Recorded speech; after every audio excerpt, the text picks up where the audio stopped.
Fala pessoal, tudo bem? Me chamo Josias Santana e sou professor de Física do Instituto Federal do Ceará e hoje irei resolver uma questão de ondas para o canal Física para Universidades e Concursos.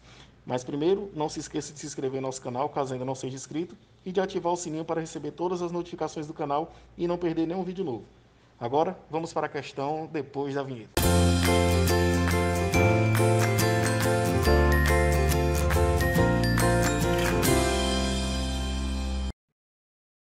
A questão de hoje é uma questão do ENAD de 2014 e ela diz o seguinte: a norma regularizadora 15, NR15, que dispõe sobre as atividades e operações insalubres, indica que o limite do nível de intensidade sonora para um trabalhador não deve ultrapassar 120 decibéis.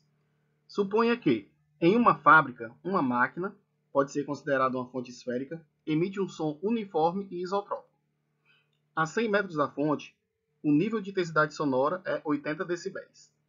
Até que distância um trabalhador pode se aproximar dessa máquina sem ultrapassar o limite do nível de intensidade sonora estabelecido pela NR15?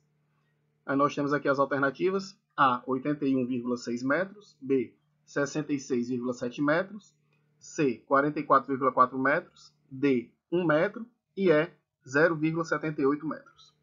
Bom, primeiro aqui vamos analisar o seguinte. Se nós temos uma fonte que pode ser considerada uma fonte esférica, nós temos o quê? Que ela vai produzir frentes de ondas que também vão ser esféricas. E como a gente está trabalhando com intensidade e nível sonoro, nós temos que lembrar o seguinte. O nível sonoro, que é definido como uma letra beta, ele é dado como sendo o quê? 10 decibéis vezes o logaritmo de I sobre 0. Onde o nosso I é a intensidade sonora, que também é definido como sendo quem? P sobre A, onde nós temos que o P é a potência sonora recebida ou percebida e o A é a área dessa frente de onda, que no caso, como é uma onda esférica, equivale a 4πr ao quadrado, onde esse R é justamente o raio da esfera ou a distância que eu estou considerando em relação à fonte. E o nosso I0 é uma intensidade padrão, que só para deixar registrado aqui, ela vale 10 a menos 12 watts por metro quadrado, que é a menor intensidade sonora que a gente consegue ouvir. E vamos ter que fazer uma pequena consideração. Vamos considerar que essa potência sonora recebida, ela vai ser constante em todo o espaço, já que a gente vai estar tratando a nossa máquina como uma fonte esférica ideal, que vai emitir sempre esse som uniforme e isotrópico. Então vamos lá. A questão nos fornece os seguintes dados. Ela diz que para uma distância R1 igual a 100 metros, o nosso nível sonoro é 80 decibéis. Então, se substituir essa informação na equação do nível sonoro, nós temos o quê? Beta 1 é igual a 10 decibéis vezes o logaritmo da intensidade 1 sobre a intensidade 0. Substituindo aqui os valores de beta, nós temos 80 igual a 10 log de I1 sobre 0. Simplificando aqui, nós temos log de I1 sobre 0 igual a 8.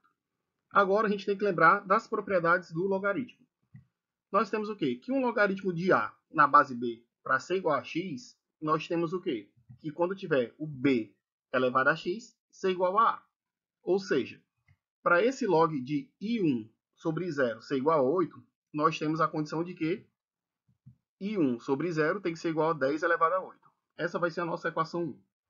Do mesmo modo, ele diz que para uma distância que a gente vai encontrar, o nosso nível sonoro tem que ser 120 decibéis. Então, fazendo essa mesma substituição na equação do nível sonoro, nós chegamos à seguinte conclusão. Log de I2 sobre 0 igual a 12, que conclui também que I2 sobre 0 é igual a 10 elevado a 12. Desse modo, basta agora a gente dividir a equação 1 pela equação 2. Assim, nós vamos ter o quê? I1 sobre 0 dividido por I2 sobre 0 igual a 10 elevado a 8 dividido por 10 a 12.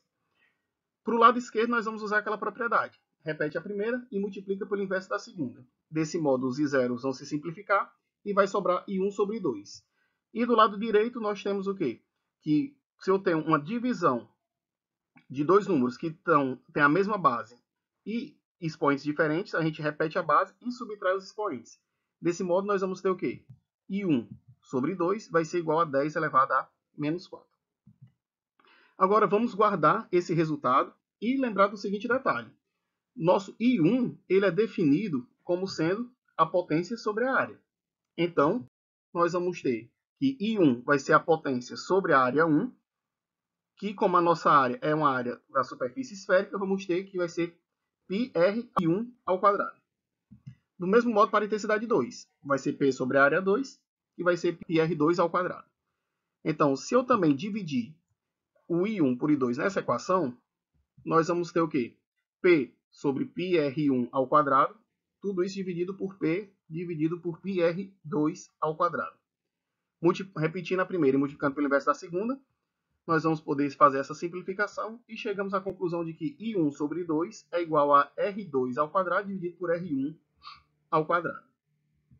Só que acontece o seguinte, nós já tínhamos calculado que I1 sobre 2 é igual a 10 a menos 4. Ou seja, 10 a menos 4 vai ser igual a R2 ao quadrado sobre R1 ao quadrado.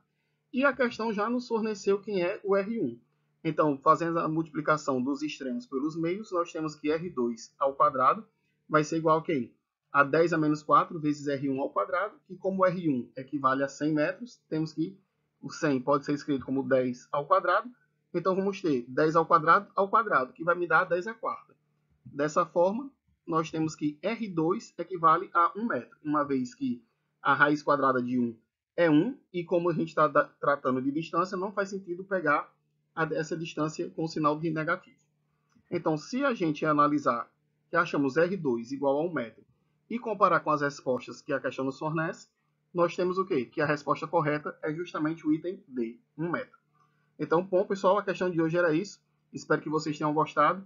Deixe seu like, se inscreva no canal caso ainda não seja inscrito e compartilhe com seus amigos.